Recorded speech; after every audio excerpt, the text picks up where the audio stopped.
ضمناً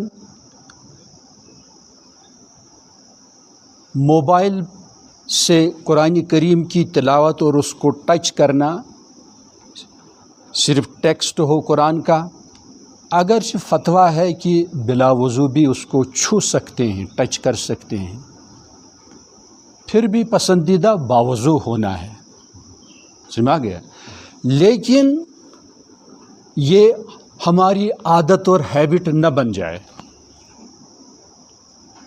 بلکہ اصل برکت جو ہے آنکھوں کے لیے بھی صحت مند مفید، وہ ہے کتاب کی صورت میں، مصحف کی صورت میں، قرآن پاک کی صورت، اس کا دیدار کیا جائے۔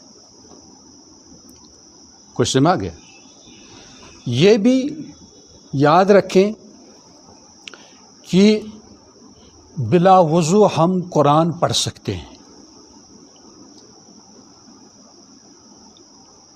البتہ ماحول میں بدبو نہ ہو، اس وقت کلوز کرنا ہے، بند کرنا ہے۔ لیکن جب غسل فرض ہو تو زبانی قرآن نہیں پڑھ سکتے ہیں، لیکن اگر تلاوت چل رہی ہے تو وہ سن سکتے ہیں، چونکہ وہ ہمارے اختیار سے باہر بات ہے، سننا ناجائز نہیں ہے۔ ان احکام کا جاننا ہر مسلمان کے لیے ضروری ہے۔ ایسے اگر دو چار لائنیں صرف اوپر قرآن کریم کا ٹیکسٹ ہے، نظم، نیچے میجر پورشن جو ہے وہ تفسیر ہے اور اس میں قرآنی آیات نہیں ہیں، تو اس کو بلا وضو چھو سکتے ہیں، یہ بڑے علماء کرام کا فتویٰ ہے۔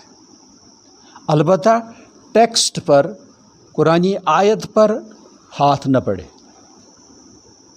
یہ مجبوری کی وجہ سے بعض دفعہ کسی کو بار بار وضو دہرانے کی ضرورت پڑتی ہے تو اس کے لیے یہ سہولت ہے، ورنہ الگ سے رومال ہو اس سے وہ پلٹ سکتا ہے ورق۔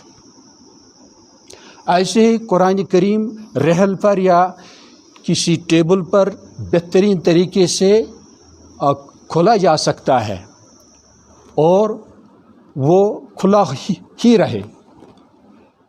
بہتر ہے کہ جب آپ اس کو دیکھیں گے، یہ چونکہ ٹچ تو نہیں کر رہا ہے لیکن دیکھ دیکھ کے وہ میمورائز کر رہا ہے، حفظ کر رہا ہے، تو اس میں کچھ قباحت نہیں ہے، کیونکہ ہاتھ تو نہیں لگا رہا ہے۔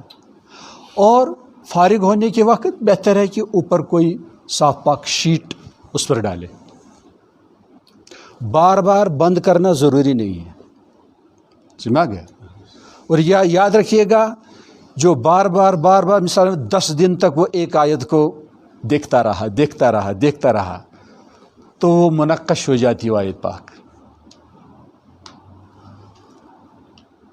دل میں بیٹھ جاتی ہے، دماغ میں بیٹھ جاتی ہے، چاہے آیت کریمہ ہو یا کوئی اور چیز ہو، کوئی فارمولا ہو، کوئی لیسن ہو، کوئی اچھی بات ہو، بس اس کو آپ ٹانگ کے بھی رکھ سکتے ہیں، لٹکا بھی سکتے ہیں دیوار پر، اور بار بار اس پر نظر پڑتی ہے،